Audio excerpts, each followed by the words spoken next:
എല്ലാവർക്കും നമസ്കാരം. ഇനി പറയാൻ പോകുന്ന കാര്യം നിങ്ങൾക്ക് വളരെയധികം ആശ്ചര്യമുണ്ടാക്കിയേക്കാവുന്ന ഒരുപാട് തർക്കങ്ങൾ ഉണ്ടായേക്കാവുന്ന ഒരു വിഷയമാണ്. അതുകൊണ്ട് വീഡിയോ മുഴുവൻ കാണാനായിട്ടൊന്ന് ശ്രദ്ധിക്കുക. കാരണം ഇറാനിൽ ഈ പ്രശ്നങ്ങളൊക്കെ തുടങ്ങിയ അന്ന് മുതൽ ഏറ്റവും കൂടുതൽ ലാഭമുണ്ടാക്കിയത്, പ്രയോജനമുണ്ടാക്കിയത് ഏത് രാജ്യമാണ് എന്ന് ചോദിച്ചാൽ അത് നിങ്ങൾ ഒരിക്കലും പ്രതീക്ഷിക്കുന്ന ഒരു രാജ്യമല്ല. ആ രാജ്യത്തിൻ്റെ പേര് സൗദി അറേബ്യ എന്നാണ്. ഏറ്റവും കൂടുതൽ നഷ്ടമുണ്ടായത്, ഏറ്റവും കൂടുതൽ പ്രശ്നമുണ്ടായത് ഏത് രാജ്യത്തിനാണ് എന്ന് ചോദിച്ചാൽ അത് യുണൈറ്റഡ് അറബ് എമിറേറ്റ്സ് ആണ്. ഇറാന്റെ കാര്യം പോലും നമ്മളിവിടെ പറഞ്ഞില്ല. ഏപ്രിൽ 10-ാം തീയതി സൗദി അറേബ്യയിലെ റിഫൈനറികളിലൊക്കെ ഇറാന്റെ വലിയ ആക്രമണം ഉണ്ടായി. സൗദിയുടെ റിഫൈൻ ചെയ്യാനുള്ള കഴിവിന്റെ 10% വരെ അത് കുറച്ചിട്ടുണ്ടാകാം എന്നുള്ള വാർത്തകൾ പോലുമുണ്ട്. എന്നിട്ടും എങ്ങനെയാണ് സൗദി ലാഭം ഉണ്ടാക്കുന്നത്? UAE എന്ന് പറഞ്ഞാൽ അവിടെ ആക്രമണമൊക്കെ ഉണ്ടാകുന്നുണ്ടെങ്കിലും അതൊക്കെ നല്ലൊരു ഭാഗവും പ്രതിരോധിക്കുന്നുണ്ട്. ഇറാൻ ആകട്ടെ തകർന്ന് തരിപ്പണമായി കിടക്കുകയാണ്. പിന്നെ എങ്ങനെയാണ് ഈ ഇറാനേക്കാളും വലിയ നഷ്ടമാണ് UAEക്ക് ഉണ്ടായത് എന്ന് പറയുന്നത്? ഇറാനിലെ യുദ്ധം തുടങ്ങുന്ന സമയത്ത് ക്രൂഡ് ഓയിലിന് ശരാശരി ഒരു $70 ഒക്കെ ആയിരുന്നു ബാരൽ ഉണ്ടായിരുന്നതെങ്കിൽ ഇപ്പോൾ അത് $100 അല്ലെങ്കിൽ $120 ഒക്കെ പലപ്പോഴും എത്തുന്നു. യുദ്ധം തുടങ്ങിയതിന് ശേഷം Saudi Arabia crude oil export ചെയ്യുന്നത് കുറയ്ക്കുകയല്ല ചെയ്തത്, കൂട്ടുകയാണ് ചെയ്തത്. അവർക്ക് ക്രൂഡ് ഓയിൽ വിൽക്കാനായിട്ട് സാധിക്കുന്നുണ്ട്. കുവൈറ്റ്, ബഹ്റിൻ, ഖത്തർ, UAE ഈ രാജ്യങ്ങളുടെ ഒന്നും കാര്യം പറയുന്നത് പോലെയല്ല. സൗദി അറേബ്യ നിലവിൽ ലോകത്ത് ഏറ്റവും അധികം ക്രൂഡ് ഓയിൽ എക്സ്പോർട്ട് ചെയ്യുന്ന 1ാമത്തെ രാജ്യമാണ്. 2ാം സ്ഥാനത്തുള്ളത് റഷ്യയാണ്. റഷ്യ എക്സ്പോർട്ട് ചെയ്യുന്ന ക്രൂഡ് ഓയിലിന്റെ ഇരട്ടിയാണ് 1ാം സ്ഥാനത്തുള്ള സൗദി അറേബ്യ നിലവിൽ ഇപ്പോൾ എക്സ്പോർട്ട് ചെയ്യുന്നത്. ഓരോ ദിവസവും 70 ലക്ഷം വീപ്പ് അല്ലെങ്കിൽ 7 മില്യൺ ബാരൽ ക്രൂഡ് ഓയിലൊക്കെയാണ് സൗദി അറേബ്യ എക്സ്പോർട്ട് ചെയ്യുന്നത്. ഇറാൻ യുദ്ധം തുടങ്ങുന്നതിന് മുൻപുള്ള ക്രൂഡ് ഓയിലിന്റെ ഇരട്ടി വിലയ്ക്കാണ്, ഇരട്ടി ലാഭത്തിനാണ് സൗദി അറേബ്യ ക്രൂഡ് ഓയിൽ വിൽക്കുന്നത്. നിലവിൽ തന്നെ ഏറ്റവും കുറഞ്ഞ ഉൽപാദന ചെലവില് ക്രൂഡ് ഓയിൽ ഉൽപ്പാദിപ്പിച്ചെടുക്കാൻ പറ്റുന്ന ഒരു രാജ്യമാണ് സൗദി അറേബ്യ. അത് തന്നെയാണ് ആരാംകോയുടെയൊക്കെ വലിയ ലാഭവും. അങ്ങനെയുള്ള സാഹചര്യത്തിലാണ് ആ ലാഭവും കൂടി ഇരട്ടിയായിരിക്കുന്നത്. സൗദി അറേബ്യ ഉണ്ടാക്കിക്കൊണ്ടിരിക്കുന്ന ലാഭത്തിന് കയ്യും കണക്കുമില്ല എന്നുള്ളതാണ്. എങ്ങനെയാണ് സൗദി അറേബ്യക്ക് ഈ സ്ട്രെയിറ്റ് ഓഫ് ഹോർമൂസ് ഒക്കെ അടഞ്ഞു കിടക്കുമ്പോഴും ഒരു പ്രശ്നവുമില്ലാതെ ക്രൂഡ് ഓയിൽ വിൽക്കാനായിട്ട് സാധിക്കുന്നത്?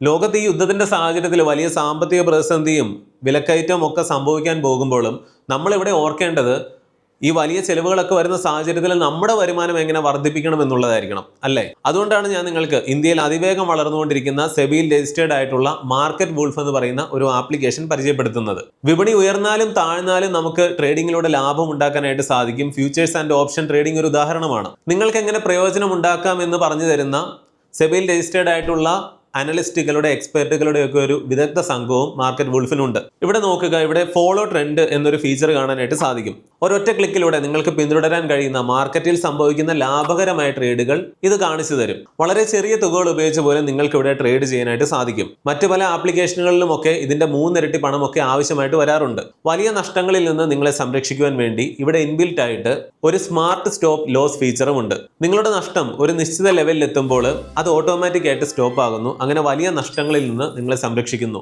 ഇവിടെ ബ്രോക്കറേജ് ഫീസും ഇൻഡസ്ട്രിയിലെ തന്നെ ഏറ്റവും കുറഞ്ഞ നിരക്കുകളാണ്. വെറും 99 രൂപയുടെ 1 ടൈം ലൈഫ് ടൈം ഫീ നൽകിയാൽ നിങ്ങൾക്ക് ഇതെല്ലാം ആക്സസ് ചെയ്യാം. ഇവിടെ നോക്കുക, ആളുകൾ ഒരു ദിവസം 11,850 രൂപയും ഒരു മാസം 70,468 രൂപയും ഒരു വർഷം 5,03,940 രൂപയും ലാഭം ബുക്ക് ചെയ്തു. ഈ ലാഭത്തിനൊന്നും മാർക്കറ്റ് വൂൾഫ് യാതൊരുവിധ കമ്മീഷനും ഈടാക്കുന്നില്ല. നിങ്ങൾക്കിവിടെ കമ്മോഡിറ്റീസും ട്രേഡ് ചെയ്യാം. Gold, silver, crude oil, natural gas എന്നിവയെല്ലാം രാവിലെ 9 മണി മുതൽ അർദ്ധരാത്രി 12 മണി വരെ നിങ്ങൾക്കിവിടെ എളുപ്പത്തിൽ ട്രേഡ് ചെയ്യാം. മാർക്കറ്റ് വൂൾഫ് നിങ്ങൾക്ക് ഫ്രീ ട്രേഡ് റെക്കമെൻഡേഷൻസ് നൽകുന്നുണ്ട്. മാർക്കറ്റ് വൂൾഫ് ഇന്ത്യയിൽ അതിവേഗം വളർന്നുകൊണ്ടിരിക്കുകയാണ്. 2 മില്യണിലധികം ഡൗൺലോഡ്സ് ആണ് അവർക്കുള്ളത്.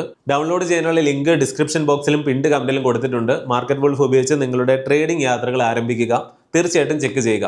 നമുക്ക് വീഡിയോയിലേക്ക് തിരിച്ചു വരാം. മാപ്പ് നോക്കിയാൽ തന്നെ നമുക്ക് മനസ്സിലാവും, കുവൈറ്റോ, ബഹ്റിനോ, ഖത്തറോ അല്ലെങ്കിൽ UAE ഒന്നും പോലെയല്ല. സൗദി അറേബ്യക്ക് പേർഷ്യൻ ഉൾക്കടൽ അല്ലാതെ ചെങ്കടലിന്റെ ഭാഗങ്ങളും കൂടെ ഉണ്ട് അപ്പുറത്തെ വശത്ത്. അതിലെ ക്രൂഡ് ഓയിൽ വിൽക്കാനായിട്ട് സാധിക്കും. ഹോർമൂസ് മുഴുവൻ അടഞ്ഞു കിടന്നാലും സൗദിക്ക് വിഷയമൊന്നുമില്ല. അവർക്ക് വേറെ തീരപ്രദേശങ്ങളുണ്ട്. സൗദിയെ സംബന്ധിച്ച് വിഷയമാകുന്നത് സൂയസ് കനാലോ അല്ലെങ്കിൽ ബാബൽ മണ്ടേബോ ഒക്കെ തടസ്സപ്പെട്ടാൽ സൗദി അറേബ്യക്ക് പ്രശ്നമാണ് എന്ന് പറയാം. സൗദിക്ക് ചെങ്കടലിന്റെ ഭാഗങ്ങളിലൂടെ ഓയിൽ ടാങ്കറുകളിൽ ക്രൂഡ് ഓയിലൊക്കെ വിൽക്കാൻ സാധിക്കുമെങ്കിലും അവിടെ ഒരു പ്രശ്നമുണ്ട് സൗദി അറേബ്യക്കും. കാരണം പേർഷ്യൻ ഉൾക്കടലിനോട് ചേർന്ന ഭാഗങ്ങളിലാണ് സൗദിയുടെ ഓയിൽ പാടങ്ങളെല്ലാം തന്നെ, ഭൂരിഭാഗവും അവിടെയാണ്. അതായത് പേർഷ്യൻ ഉൾക്കടലിന്റെ ഭാഗങ്ങളിലാണ് ഈ ക്രൂഡ് ഓയിൽ മുഴുവൻ കുഴിച്ചെടുക്കുന്നത്. പിന്നെ അത് ചെങ്കടൽ വരെ എത്തിക്കണമെങ്കിൽ നിസ്സാര കാര്യമൊന്നുമല്ല. സൗദി അറേബ്യ വളരെ വലിയൊരു രാജ്യമാണ്. ഇവിടെയാണ് സൗദി അറേബ്യയുടെ ദീർഘവീക്ഷണം അവർക്കിപ്പോൾ ഏറ്റവും വലിയ ഭാഗ്യമായിരിക്കുന്നത്. ഇറാൻ എന്ന് പറയുന്നത് ഒരു ഭീഷണിയാണെന്നും എന്നെങ്കിലും അവരെ കൊണ്ട് പണി കിട്ടുമെന്നുള്ളതും ഒക്കെ സൗദിയിലുള്ളവർ മുൻകൂട്ടി കണ്ടതാണ്. അതുകൊണ്ടാണ് ലോകത്തിലെ തന്നെ ഏറ്റവും വലിയ പൈപ്പ് ലൈൻ ഇൻഫ്രാസ്ട്രക്ചർ എന്നൊക്കെ വിശേഷിപ്പിക്കാവുന്ന ഒരു പെട്രോൾ ലൈൻ എന്ന് പറയുന്ന ഒരു സംഭവം സൗദി പണ്ട് പണി കഴിപ്പിച്ചത്. ഈ പെട്രോൾ ലൈനിന്റെ നീളം എത്രയാണെന്ന് അറിയാമോ? 1200 കിലോമീറ്റർ. അതായത് പേർഷ്യൻ ഉൾക്കടൽ അവിടെ ഉണ്ടായിട്ടും ലോകത്ത് ഒരു രാജ്യവും അങ്ങനെ ചെയ്യാൻ സാധ്യതയില്ല. കാരണം തൊട്ടടുത്ത് ഈ പേർഷ്യൻ ഉൾക്കടൽ അല്ലെങ്കിൽ ഈ സ്ട്രെയിറ്റ് ഓഫ് ഹോർമൂസിന്റെ ഭാഗങ്ങൾ ഉള്ളപ്പോൾ ഏകദേശം ആ തീരപ്രദേശങ്ങളിൽ നിന്ന് സൗദി മുഴുവൻ ക്രോസ് ചെയ്തുകൊണ്ട് അപ്പുറേ കിടക്കുന്ന ചെങ്കടലിന്റെ ഭാഗത്തേക്ക് 1200 കിലോമീറ്റർ നീളത്തില് പെട്രോൾ ലൈൻ എന്ന് പറയുന്ന ഒരു പൈപ്പ് ലൈൻ പണിയുക. ഇതുകൊണ്ട് മാത്രമാണ് സൗദി അറേബ്യയ്ക്ക് ഇപ്പോൾ ഒരു പ്രശ്നവുമില്ലാതെ ക്രൂഡ് ഓയിൽ വിൽക്കാൻ സാധിക്കുന്നത്. നേരെ മറിച്ച് UAE ആണെങ്കിലോ കിടന്ന് വെള്ളം കുടിക്കുകയാണ്. ഏപ്രിൽ 13-ാം തീയതി, അധികം ദിവസമൊന്നും ആയില്ല, ഒരു റെക്കോർഡ് ഉണ്ടായി ഈ പൈപ്പ് ലൈനിൽ. അതിന്റെ മാക്സിമം ലിമിറ്റിൽ അവർ ആ പൈപ്പ് ലൈൻ വഴി ക്രൂഡ് ഓയിൽ ചെങ്കടലിന്റെ ഭാഗത്തുള്ള അവരുടെ പോർട്ടുകളിലേക്ക് എത്തിച്ചു. അതായത് ഒരു ദിവസം 70 ലക്ഷം വീപ്പ അല്ലെങ്കിൽ 7 മില്യൺ ബാരൽ ക്രൂഡ് ഓയിൽ ആണ് ഈ പൈപ്പ് ലൈൻ വഴി സൗദി അറേബ്യ പോർട്ടുകളിലേക്ക് എത്തിച്ചത് ഒറ്റ ദിവസം. അതായത് സൗദി അറേബ്യ ഹോർമൂസ് വഴിയും അല്ലെങ്കിൽ ഈ പറഞ്ഞ വഴിയിലൂടെയും ഒക്കെ മാക്സിമം അവർക്ക് ഒരു ദിവസം ഉൽപ്പാദിപ്പിക്കാൻ കഴിയുന്നത് 12 മില്യൺ ബാരൽ ക്രൂഡ് ഓയിൽ ആണ്. അതിന്റെ പകുതിയിലധികം ഈ പൈപ്പ് ലൈൻ വഴി മാത്രം അവർക്കിപ്പോൾ വിൽക്കാനായിട്ട് സാധിക്കുന്നുണ്ട്. ഇതിന്റെ ഗുണഭോക്താക്കൾ ആരാണെന്നറിയാമോ? ഇന്ത്യ, ചൈന, ജപ്പാൻ, ഈ രാജ്യങ്ങളാണ് പ്രധാനമായിട്ടും. അതായത് ഹോർമൂസ് വഴി മാത്രമൊന്നും അല്ല നമുക്ക് വേണ്ട ക്രൂഡ് ഓയിൽ എത്തുന്നത്, അതും ഒരു പ്രധാന സ്ഥാനത്തുണ്ടെന്നേ ഉള്ളൂ. ഏറ്റവും അധികം ക്രൂഡ് ഓയിൽ ആവശ്യമായിട്ടുള്ള 3ാമത്തെ രാജ്യമാണ് ഇന്ത്യ. ഒരു ദിവസം നമുക്ക് വേണ്ടത് ഒരു 50 ലക്ഷം വീപ്പ ബാരൽ ക്രൂഡ് ഓയിൽ ആണ്. സൗദി അറേബ്യ ഇങ്ങനെ ഒരു പെട്രോൾ ലൈൻ പണ്ട് ദീർഘവീക്ഷണത്തോടെ പണിതിട്ടത് കൊണ്ട് ഇന്ത്യക്കും ചൈനയ്ക്കും ജപ്പാനും പോലും അത് ഉപകാരമായിട്ട് വന്നിരിക്കുകയാണ്. അല്ലാതെ ഹോർമൂസിനെ മാത്രം ആശ്രയിച്ചാണ് നമ്മൾ നിന്നിരുന്നതെങ്കിൽ ഇന്ത്യക്കാർ പോലും ബുദ്ധിമുട്ടിയേനെ എന്നുള്ളതാണ്. എന്നാൽ ഇവിടെ മറ്റൊരു സാധ്യത ഉള്ളതെന്ന് പറഞ്ഞാൽ ഈ ബാബൽ മണ്ടേബ് യമനിലുള്ള ഹൂതികൾക്കൊക്കെ നല്ല രീതിയിൽ പ്രതിരോധിക്കാനോ ഉപരോധിക്കാനോ ഒക്കെ സാധിച്ചാൽ പിന്നീട് സൂയസ് കനാൽ കൊണ്ടും കാര്യമില്ല. സൂയസ് കനാൽ വഴി ചെങ്കടൽ വഴി വന്നിട്ടാണ് ഈ ബാബൽ മണ്ടേബ് വഴി പിന്നീട് ബാക്കി ഭാഗങ്ങളിലേക്ക് പോവുക. എന്നാൽ ഈ ബാബൽ മണ്ടേബിനൊക്കെ സമീപത്തായിട്ട് ജിബൂട്ടിയിലും ഒക്കെ ലോകത്തെ മിക്ക രാജ്യങ്ങളുടെയും സൈനിക ബേസുകളും മറ്റുമൊക്കെ ഉണ്ട്. അതുകൊണ്ട് തന്നെ വലിയ ആശങ്കകൾക്ക് വകയില്ല. എന്നാൽ കാര്യങ്ങൾ മാറി മറിയാം, നമ്മളൊരു വീഡിയോ ചെയ്തതാണ്. ഇനി നേരെ മറിച്ച് UAEയുടെ കാര്യം നോക്കുക. അവരെ സംബന്ധിച്ച് UAE അല്ലെങ്കിൽ ദുബായ് സിറ്റിയൊക്കെ വളരെ ദീർഘവീക്ഷണമുള്ളവരാണ് സൗദി അറേബ്യയെ പോലെയൊക്കെ തന്നെ. എങ്കിലും ഈ കാര്യത്തിൽ അവർ അത്രയധികം ശ്രദ്ധിച്ചില്ല, അല്ലെങ്കിൽ അതിന് അവർക്ക് പരിമിതിയുമുണ്ട്. മാപ്പ് നോക്കിയാൽ നമുക്ക് മനസ്സിലാവും ഈ ഹോർമൂസിനെ നല്ല രീതിയിൽ ആശ്രയിക്കേണ്ടതായിട്ട് വരും. എന്നാൽ ഈ സ്ട്രെയിറ്റ് ഓഫ് ഹോർമൂസിന് പുറത്തായിട്ട് UAEയുടെ കുറച്ച് ഭാഗങ്ങളുമുണ്ട്, പ്രധാനമായിട്ടും ഫുജൈറ പോർട്ടൊക്കെ. അതുവഴി ഈ ഹോർമൂസിലെ പ്രശ്നമൊന്നും ഇല്ലാതെ തന്നെ UAEക്ക് ക്രൂഡ് ഓയിൽ വിൽക്കാനായിട്ട് സാധിക്കും. എന്നാൽ അതിനൊരു ലിമിറ്റ് ഉണ്ട്. അത് തന്നെയുമല്ല, ഈ ഫുജൈറ പോർട്ടിലും കൂടെ ഇറാൻ ഡ്രോണുകളും മിസൈലുകളും ഒക്കെ വെച്ച് ആക്രമിക്കുകയും ചെയ്യുകയാണ്. അതായത് UAEക്ക് ക്രൂഡ് ഓയിലിന്റെ വില അന്താരാഷ്ട്ര വിപണിയിൽ ഇരട്ടിയായെങ്കിലും ആ ലാഭം ഉണ്ടാക്കാൻ പോലും സാധിക്കുന്നില്ല. കാരണം അവർക്ക് പഴയതുപോലെ ക്രൂഡ് ഓയിൽ വിപണിയിൽ എത്തിക്കാനായിട്ട് സാധിക്കുന്നില്ല, അതിൽ കുറവുണ്ട്. ഫുജൈറ പോർട്ടിൽ പോലും പലപ്പോഴും ഇറാൻ ആക്രമിക്കുന്നു. ആ മാപ്പ് നോക്കിയാൽ നമുക്ക് മനസ്സിലാവും. ഒമാൻ എന്ന് പറയുന്ന രാജ്യം 2 കഷ്ണമായിട്ട് കിടക്കുന്നത് പോലെയാണ്. അതായത് UAEയുടെ ഒരു തുമ്പത്തായിട്ടും ഒമാന്റെ കുറച്ച് ഭാഗങ്ങളുണ്ട്. ഒമാനെ സംബന്ധിച്ചും അല്ലെങ്കിൽ സൗദി അറേബ്യയെ സംബന്ധിച്ചും ഒക്കെ വേറെ തീരപ്രദേശങ്ങളും പ്രശ്നമില്ലാത്ത പ്രദേശങ്ങളും ഒക്കെ ഉണ്ടെങ്കിലും ഏറ്റവും അധികം കഷ്ടപ്പെടുന്നതെന്ന് പറഞ്ഞാൽ കുവൈറ്റ്, ബഹ്റിൻ, ഖത്തർ, പിന്നെ UAEയും ഉണ്ട്. ഇവിടെ വേറൊരു ചോദ്യമുള്ളത്, സൗദി അറേബ്യ വിൽക്കുന്നതിന്റെ പകുതി പോലും ഇപ്പോൾ റഷ്യക്ക് എക്സ്പോർട്ട് ചെയ്യാൻ സാധിക്കാത്ത എന്തുകൊണ്ടാണ്? കാരണം റഷ്യക്കും ഇതൊരു നല്ല അവസരമാണല്ലോ. അവിടെയാണ് ഈ യുക്രൈൻ പ്രശ്നങ്ങൾ വന്നപ്പോൾ റഷ്യക്ക് ഒരു പണിയും കിട്ടിയില്ല എന്നൊന്നും വിചാരിക്കരുത്. ഒന്നാമത്തെ കാര്യം, സൗദി അറേബ്യയുടെ പെട്രോൾ ലൈൻ പൈപ്പ് ലൈനെ കുറിച്ച് നമ്മൾ പറഞ്ഞു. അതിനേക്കാളും ഒക്കെ ഭയങ്കരമായിട്ടുള്ള ഒരു സംഭവം പണ്ട് റഷ്യ പണിത് വെച്ചതാണ് യൂറോപ്പിലേക്ക്. പക്ഷെ എന്ത് ചെയ്യാം, യൂറോപ്പിലെ രാജ്യങ്ങൾ വാങ്ങുന്നില്ല എന്ന് തീരുമാനിച്ചു. പിന്നെ വേറെ വഴികൾ നോക്കണം. ഈ പൈപ്പ് ലൈനൊക്കെ ഏകദേശം ഉപയോഗമില്ലാത്ത രീതിയിലാണ്. അതുവഴി കാര്യങ്ങൾ നടക്കുന്നുണ്ട്, ഇപ്പോഴും യൂറോപ്പിലേക്ക് കുറേയൊക്കെ പോകുന്നുമുണ്ട്. എന്നാൽ ഈ പൈപ്പ് ലൈനുകളും ക്രൂഡ് ഓയിൽ വിൽക്കാൻ ആവശ്യമായിട്ടുള്ള പല ഇൻഫ്രാസ്ട്രക്ചറിൻ്റെയും ഒക്കെ 40% വരെ ഉക്രൈൻ്റെ ആക്രമണത്തിൽ പലപ്പോഴായിട്ട് റഷ്യയിൽ തകർന്നിട്ടുണ്ട്. അതൊക്കെ പുനർനിർമ്മിക്കുന്നു, പിന്നെയും ആക്രമണങ്ങൾ ഉണ്ടാവുന്നുണ്ട്. റഷ്യൻ ഓയിൽ ഡിമാൻഡ് ഉണ്ട്, സാങ്ഷൻസ് ബാധിക്കാത്ത അവസ്ഥയുണ്ട്. എങ്കിലും സൗദിയെ പോലെയൊന്നും ലാഭം ഉണ്ടാക്കാനായിട്ട്, അതിൻ്റെ പകുതി ലാഭം ഉണ്ടാക്കാൻ പോലും റഷ്യക്ക് സാധിക്കുന്നില്ല. കാനഡയും വലിയ ഓയിൽ ശേഖരമുള്ള രാജ്യമാണ്. എന്നിട്ടും കാനഡയ്ക്ക് നല്ല രീതിയിൽ അതിൽ നിന്ന് ലാഭം ഉണ്ടാക്കാൻ പറ്റാത്തത് റഷ്യയെ പോലെ ഒരു പൈപ്പ് ലൈൻ ഉണ്ടാക്കാത്തതുകൊണ്ടാണ്. അതിനവർക്ക് കഴിയുന്നില്ല എന്നൊക്കെയുള്ള ഒരു ഫാക്റ്റ് ഉണ്ട്. ആ സ്ഥാനത്താണ് റഷ്യ ഇതുപോലെ ചെയ്തു വെച്ചിട്ടും അവർക്ക് പ്രയോജനം വലിയ രീതിയിൽ ഉണ്ടാകാത്തൊരു സിറ്റുവേഷൻ ഉള്ളത്. സൗദി അറേബ്യ ഇപ്പോൾ ഒരു ദിവസം ഒരു 7 മില്യൺ ബാരൽ ക്രൂഡ് ഓയിൽ എങ്കിലും എക്സ്പോർട്ട് ചെയ്യുന്നുണ്ട്. അതുകൂടാതെ ഒരു 35 ലക്ഷം 3.5 മില്യൺ ബാരൽ ക്രൂഡ് ഓയിൽ അവർ കൺസപ്ഷൻ ഉപയോഗിക്കുന്നുണ്ട്. വൈദ്യുതി ഉണ്ടാക്കാനും ഡീസാലിനേഷൻ പ്ലാന്റിനും വാഹനങ്ങൾക്കും ഫാക്ടറികൾക്കും ഒക്കെ വേണ്ടി. അത് രണ്ടും കൂട്ടിയാൽ ഏകദേശം 1 കോടി ബാരൽ ക്രൂഡ് ഓയിൽ ഒക്കെയാണ് സൗദി പുറത്തേക്ക് വിടുന്നതും അവർ ഉപയോഗിക്കുന്നതും ഒക്കെ മൊത്തം കൂട്ടിയാൽ. നേരെ മറിച്ച് ഇന്ത്യ ഏറ്റവും അധികം ക്രൂഡ് ഓയിൽ ആവശ്യമുള്ള 3ാമത്തെ രാജ്യമാണ്.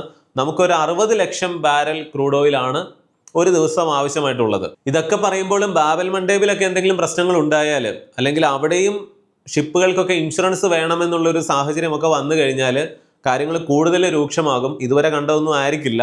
അതെല്ലാം ഒഴിവാക്കി പിന്നെ ക്രൂഡ് ഓയിലൊക്കെ ഏതെങ്കിലും വഴിക്ക്, സൂയസ് കനാൽ വഴിക്കാണെങ്കിലും എത്തിക്കണമെങ്കിൽ 28 ദിവസം അല്ലെങ്കിൽ 1 മാസമൊക്കെയാണ് അധികം സമയമെടുക്കുക. അത്രയധികം ചെലവും കൂടും. ക്രൂഡ് ഓയിലിൻ്റെ വില ലോകത്ത് നമ്മൾ തീരെ പ്രതീക്ഷിക്കാത്ത സാഹചര്യത്തിലേക്ക് എത്തും.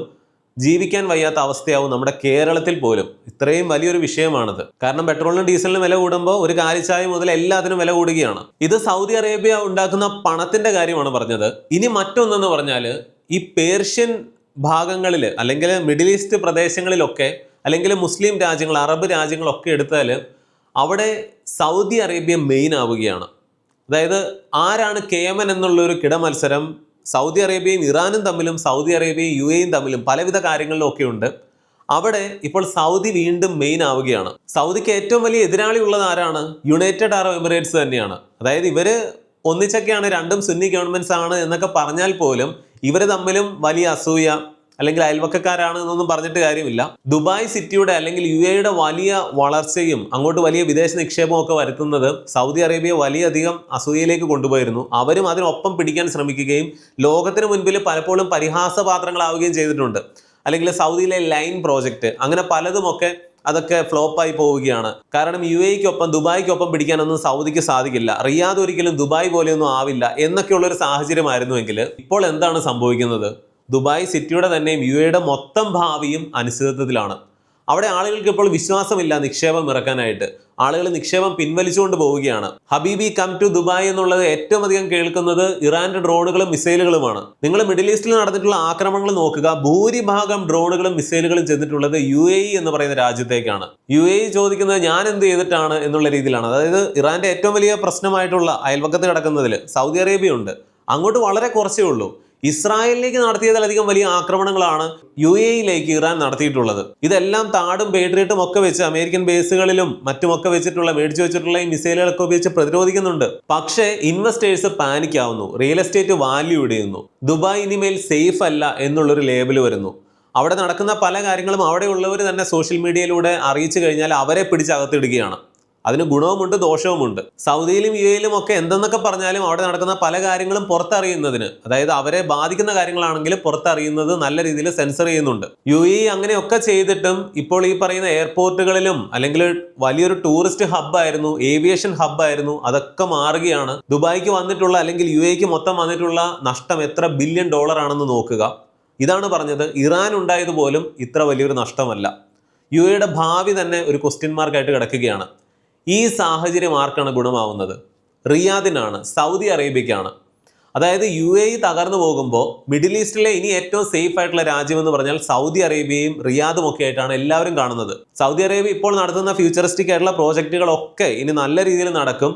UAE എന്ന് പറയുന്ന രാജ്യം ദുബായ് അപ്രസക്തമാവുകയും സൗദി അറേബ്യ ആ സ്ഥാനത്തേക്ക് 10 മടങ്ങ് ശക്തിയോടെ, അല്ലെങ്കിൽ ഇപ്പോൾ ദുബായ് വലിയൊരു ടൂറിസ്റ്റ് ഹബ്ബാണെന്ന് പറയുന്ന പോലെ അതൊക്കെ ഇനി സൗദിയിലെ പല സിറ്റികളുമാകും. അതായത് സൗദി അറേബ്യ പോലും കണക്ക് കൂട്ടാത്ത രീതിയിൽ ഇറാനെ കൊണ്ട് UAEയെ അങ്ങ് ഒതുക്കാനായിട്ട് സൗദിക്ക് ഒരു തരത്തിൽ ഭാഗ്യമുണ്ടായി. സൗദിയും UAEയും തമ്മിൽ പല അഭിപ്രായ വ്യത്യാസങ്ങളും ഒക്കെ ഇറാനിലെ ഈ പ്രശ്നങ്ങളൊക്കെ വരുന്നതിന് മുൻപേ തന്നെ വാർത്തകളിലൊക്കെ നിറഞ്ഞിരുന്നു. അതായത് ഇവർ തമ്മിൽ അത്ര രസമൊന്നും അല്ല, ഒത്തുപോകുന്നു എന്നുള്ളത് മാത്രമേ ഉള്ളൂ. സൗദിയെ പോലെ വലിയ കുറവില്ലാതെ ക്രൂഡ് ഓയിൽ വിൽക്കാനും UAEക്ക് സാധിക്കുന്നില്ല. ഈ സ്ട്രൈറ്റ് ഓഫ് ഹോർമൂസിന് പുറത്ത് ഫുജൈറയിലൂടെ ക്രൂഡ് ഓയിൽ വിൽക്കാമെങ്കിലും അതൊരു 2 മില്യൺ ബാരൽ ക്രൂഡ് ഓയിൽ ആണ് വിൽക്കാൻ സാധിക്കുന്നത്. ആ ഫുജൈറയിലും ആക്രമണങ്ങൾ ഉണ്ടാവുന്നുമുണ്ട്. LNGയുടെ കാര്യമാണെങ്കിൽ UAEക്ക് ഹോർമൂസ് ഒഴിവാക്കി ഒട്ടും വിൽക്കാനായിട്ട് സാധിക്കില്ല. സൗദിയെ സംബന്ധിച്ചിടത്തോളം LNG പ്രൊഡക്ഷൻ അവർക്ക് വളരെ കുറവാണ്, പ്രധാനമായിട്ട് ക്രൂഡ് ഓയിലാണ്. UAEക്കും ഒക്കെ അങ്ങനെ തന്നെയാണ്. എന്നാൽ ഏറ്റവും കൂടുതൽ ക്രൂഡ് ഓയിലിനേക്കാൾ കൂടുതൽ ഭൂരിഭാഗവും LNG വിൽക്കുന്നത് ഖത്തറാണ്. ഈ ഖത്തറിന്റെയും ബഹ്റിന്റെയും കുവൈറ്റിനും ഒക്കെ ഉണ്ടാവുന്ന നഷ്ടം എന്താണെന്ന് ചിന്തിച്ചു നോക്കുക. ഒമാനാണ് ഇപ്പോൾ വലിയ പ്രശ്നമില്ലാതെ ഈ നാച്ചുറൽ ഗ്യാസ് പുറത്തേക്ക് വിടാനായിട്ട് സാധിക്കുന്നത്. അതായത് യൂറോപ്യൻ രാജ്യങ്ങൾക്കൊക്കെ ഈ നാച്ചുറൽ ഗ്യാസ് എന്ന് പറഞ്ഞാൽ ഏറ്റവും അത്യാവശ്യമായിട്ടുള്ള കാര്യമാണ്. അവിടുത്തെ തണുത്ത അന്തരീക്ഷം ചൂട് പിടിപ്പിക്കാനായിട്ട് ഈ നാച്ചുറൽ ഗ്യാസ് ഓരോ വീടുകളിലും അത് ഉപയോഗിച്ചാണ് ചൂട് പിടിപ്പിക്കുന്നത്. എല്ലാം എയർ കണ്ടീഷൻ മാത്രമല്ല, അതുകൂടാതെ മറ്റു പല കാര്യങ്ങൾക്കും ഉപയോഗിക്കുന്നു. യൂറോപ്പിൽ ഇതുകൊണ്ട് വലിയ വിലക്കയറ്റം ഉണ്ടാവുകയാണ്. റഷ്യയുടെ നാച്ചുറൽ ഗ്യാസ് ആണെങ്കിൽ അവർക്ക് വേണ്ട എന്ന് പറഞ്ഞും പോയി. നിലവിൽ ഏറ്റവും കൂടുതൽ നാച്ചുറൽ ഗ്യാസ് എക്സ്പോർട്ട് ചെയ്യുന്ന ഖത്തർ ആകട്ടെ ഇങ്ങനെ ഒരു പ്രശ്നത്തിലും കിടക്കുകയാണ്. ഇതിനും പുറമെയാണ് ഇറാൻ ഖത്തറിന്റെ ഒരു വലിയ നാച്ചുറൽ ഗ്യാസ് ഫീൽഡ് വെറുതെ അങ്ങ് കത്തിച്ചു കളഞ്ഞത്, നല്ലൊരു ഭാഗവും. അതായത് ലോകത്ത് എങ്ങനെയൊക്കെയാണ് വിലക്കയറ്റം ഉണ്ടാവുന്നത് നോക്കുക. LNGക്ക് വില കയറിയത് എങ്ങനെയാണെന്ന് നോക്കിക്കഴിഞ്ഞാൽ ക്രൂഡ് ഓയിൽ ഒന്നുമല്ല. നമ്മളിവിടെ LPG ക്ഷാമം എന്ന് പറയുന്നു. ഈ LPGയും ഏറ്റവും കൂടുതൽ ഉണ്ടാക്കുന്നത് LNG സംസ്കരിക്കുമ്പോഴാണ്. അത് കഴിഞ്ഞിട്ടാണ് ക്രൂഡ് ഓയിലിൽ നിന്ന്. അതായത് LNGക്ക് വില കൂടുമ്പോൾ LPGക്കും ഒക്കെ വില കൂടാനുള്ള സാധ്യതയുണ്ട്. അതാണ് നമ്മൾ കാണുന്നത്. UAE ഇങ്ങനെ കഷ്ടപ്പെടുമ്പോൾ അതിൽ സങ്കടപ്പെടേണ്ടവർ നമ്മൾ ഇന്ത്യക്കാരും കൂടെയാണ്. കാരണം ഏറ്റവും അധികം ഇന്ത്യ എക്സ്പോർട്ട് ചെയ്യുന്ന രണ്ടാമത്തെ രാജ്യമാണ് യുണൈറ്റഡ് അറബ് എമിറേറ്റ്സ്, അമേരിക്ക കഴിഞ്ഞാൽ. ഇപ്പോഴും ഇന്ത്യ UAEയിലേക്ക് കാര്യങ്ങളൊക്കെ എത്തിക്കുന്നുണ്ട്, പക്ഷെ വളരെ കഷ്ടപ്പെട്ടിട്ടാണ്. മറ്റു പല മാർഗങ്ങൾ തേടുകയാണ്. ഹോർമൂസ് ഒഴിവാക്കിയിട്ട് ഈ UAEയിലെ ഫുജൈറ പോർട്ട് ഒരു ആശ്വാസമാണ്, അതുവഴി എത്തിക്കുന്നുണ്ട്. അതുപോലെ മറ്റു പല അത്യാവശ്യ കാര്യങ്ങളൊക്കെ വിമാനങ്ങളിലാണ് എത്തിക്കുന്നത്. പിന്നെ ഒമാന്റെ പോർട്ടുകളിൽ എത്തിച്ചിട്ട് അവിടെ നിന്ന് കരമാർഗം UAEയിലേക്ക് എത്തിക്കുന്നുണ്ട്. അതായത് ചിലവ് കൂടുകയാണ്. UAEയിലും സാധനങ്ങൾക്ക് വില കൂടും, അതുപോലെ ഇവിടെ നിന്ന് കയറ്റി വിടുന്നവർക്കും അത് ചിലവ് കൂട്ടുകയാണ്. അങ്ങനെ എല്ലാവർക്കും നഷ്ടം വരികയാണ്, പഴയതുപോലെയുള്ള ലാഭം കുറയുകയാണ്. എന്നാൽ സൗദിയെ സംബന്ധിച്ച് ഇങ്ങനെയുള്ള വലിയ പ്രശ്നങ്ങളൊന്നുമില്ല. എന്നാൽ സൗദി അറേബ്യയ്ക്ക് അടിച്ച ഏറ്റവും വലിയ ലോട്ടറി എന്ന് പറഞ്ഞാൽ ഇതൊന്നുമല്ല. ക്രൂഡ് ഓയിലിൽ നിന്ന് കിട്ടുന്ന ലാഭമോ UAE ഒതുങ്ങിയതോ അല്ല. അവരുടെ ഏറ്റവും വലിയ പാരയായിട്ടുള്ള ഇറാൻ എന്ന് പറയുന്ന രാജ്യം ഒതുങ്ങി കിട്ടി എന്നുള്ളതാണ്. അതുകൊണ്ടാണ് ഈ പ്രശ്നങ്ങളൊക്കെ നടക്കുന്ന സമയത്ത് വേഗം ഇറാനെ ഒന്ന് തീർക്കാവോ എന്നുകൂടി MBS ട്രംപിനോട് പറയുന്ന വാർത്തകളൊക്കെ നമ്മൾ കണ്ടതാണ്. അതിനുള്ള മറുപടിയായിട്ടായിരിക്കും ഒരു പക്ഷേ April 10 സൗദിയിലെ റിഫൈനറികളിലൊക്കെ ആക്രമണം ഉണ്ടാവുകയും അവിടുത്തെ പ്രൊഡക്ഷൻ കപ്പാസിറ്റിയുടെ ഒരു 10% വരെ കുറഞ്ഞു. അതിനുശേഷം MBS മിണ്ടിയിട്ടില്ല. ട്രംപ് ഈയിടെ MBSനെ കുറിച്ച് ഒരു മോശം പരാമർശം നടത്തിയതൊക്കെ നമ്മൾ വീഡിയോ ചെയ്തതാണ്. അതൊക്കെ കേട്ടിട്ടും MBS ഒക്കെ എന്തുകൊണ്ടാണ് അനങ്ങാത്തത് എന്ന് ചോദിച്ചാൽ ആർക്കാണ് പ്രശ്നം? അമേരിക്കയ്ക്കും പ്രശ്നമുണ്ട്, ഇറാനും പ്രശ്നമുണ്ട്, UAEക്ക് പോലും പ്രശ്നമുണ്ട്. ഇതുകൊണ്ടൊക്കെ മൊത്തത്തിൽ ലാഭം ഉണ്ടാക്കുന്നതും അല്ലെങ്കിൽ തങ്ങളുടെ ആവശ്യങ്ങളൊക്കെ നടക്കുന്നതും ഈ പറയുന്ന സൗദിയിലെ ഭരണകർത്താക്കൾ കാണുകയാണ്. അതുകൊണ്ട് ട്രംപ് ഇങ്ങനെ ചില കാര്യങ്ങളൊക്കെ പറഞ്ഞാലും അതൊന്നും കണ്ടില്ല എന്ന് വെക്കുന്നതാണ് ബുദ്ധി. ഇറാനെ ആണെങ്കിലും നേരിട്ട് പ്രകോപിപ്പിക്കേണ്ട, കാര്യങ്ങളൊക്കെ അവർ തമ്മിൽ അടിച്ച് അവരെല്ലാവരും നശിച്ചുകൊള്ളും എന്നുള്ളതാണ് സൗദി ഇപ്പോൾ കാണുന്നത്.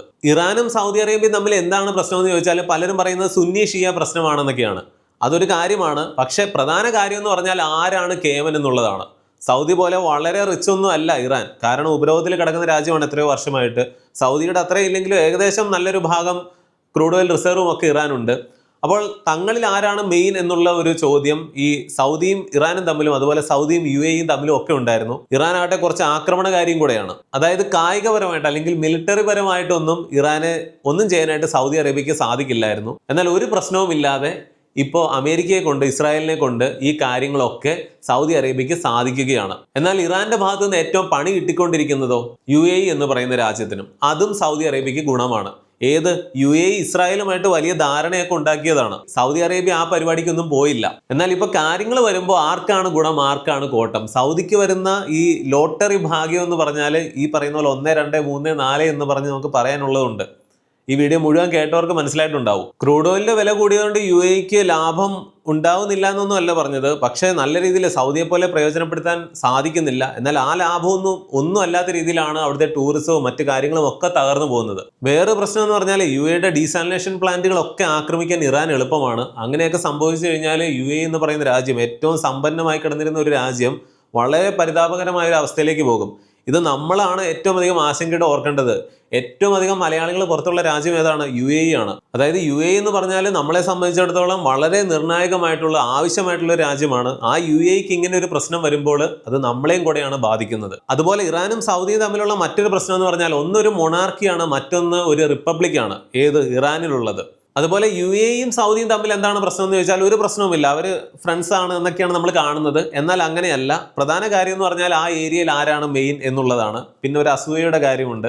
എടുത്തു പറയാവുന്ന ഒരു റെക്കോർഡായിട്ടുള്ള ഒരു കാര്യം എന്ന് പറഞ്ഞാൽ യമനിൽ മാത്രം ഈ സൗദി അറേബ്യയും UAEയും രണ്ടുപേരും രണ്ട് ഭാഗത്താണ്, അല്ലെങ്കിൽ രണ്ട് കൂട്ടരെയാണ് അനുകൂലിക്കുന്നതും ആയുധങ്ങളൊക്കെ കൊടുക്കുന്നത്. അപ്പോൾ അതുകൊണ്ടുള്ള യമനിലുള്ള ചില കോൺഫ്ലിക്റ്റുകളൊക്കെ ഈ പറയുന്ന സൗദിയും UAEയും തമ്മിൽ രസക്കേടുകൾ ഉണ്ടാക്കിയിട്ടുണ്ട്. അതായത് UAE ആരെയും അതിശയിപ്പിക്കുന്ന രീതിയിൽ വളരെ ഫാസ്റ്റ് ആയിട്ട് വളർന്നപ്പോൾ സൗദി അറേബ്യ കെയർഫുൾ ആയിട്ടാണ് വളർന്നത് എന്ന് കാണാനായിട്ട് സാധിക്കും. അതായത് ടൈം വേഴ്സസ് സ്പീഡ് എന്ന് പറയുന്ന ഒരു കാര്യമുണ്ട്. നമ്മളാണെങ്കിലും വ്യക്തിപരമായിട്ടൊക്കെ വളരുമ്പോൾ ആ പറയുന്ന പോലെ സ്പീഡാണ് ഈ UAE, അവരുടെ ഒരു ഗ്രോത്ത്. നേരെ മറിച്ച് ടൈമാണ് സൗദി എടുത്തത് എന്ന് കാണാം. അവരുടെ പൈപ്പ് ലൈൻ്റെ ദീർഘവീക്ഷണമാണെങ്കിലും ഇപ്പോഴത്തെ കാര്യങ്ങളാണെങ്കിലും പിന്നെ കുറേയൊക്കെ ഭാഗ്യം തന്നെയാണ്. എന്തെന്ന് പറഞ്ഞാലും വീഡിയോയുടെ ഇടയ്ക്ക് പറഞ്ഞ മാർക്കറ്റ് വുൾഫ് ആപ്ലിക്കേഷനെ കുറിച്ച് ഒരിക്കൽ കൂടി ഓർമ്മിപ്പിക്കുകയാണ്. മാർക്കറ്റ് വുൾഫ് ഇന്ത്യയിൽ അതിവേഗം വളർന്നുകൊണ്ടിരിക്കുകയാണ്. നിലവിൽ 2 മില്യണിലധികം ഡൗൺലോഡ്സ് ഉണ്ട്. ഡൗൺലോഡ് ചെയ്യാനുള്ള ലിങ്ക് ഡിസ്ക്രിപ്ഷൻ ബോക്സിലും പിൻഡ് കമന്റിലും കൊടുത്തിട്ടുണ്ട്. തീർച്ചയായിട്ടും ചെക്ക് ചെയ്ത് നോക്കുക. ഇന്നത്തെ വീഡിയോയെക്കുറിച്ച് നിങ്ങൾക്ക് പറയാനുള്ളതും നിങ്ങളുടെ അഭിപ്രായങ്ങളും എല്ലാം തീർച്ചയായിട്ടും കമന്റിൽ എഴുതണം. മറ്റൊരു വീഡിയോയിൽ വീണ്ടും വരാം. നന്ദി, നമസ്കാരം.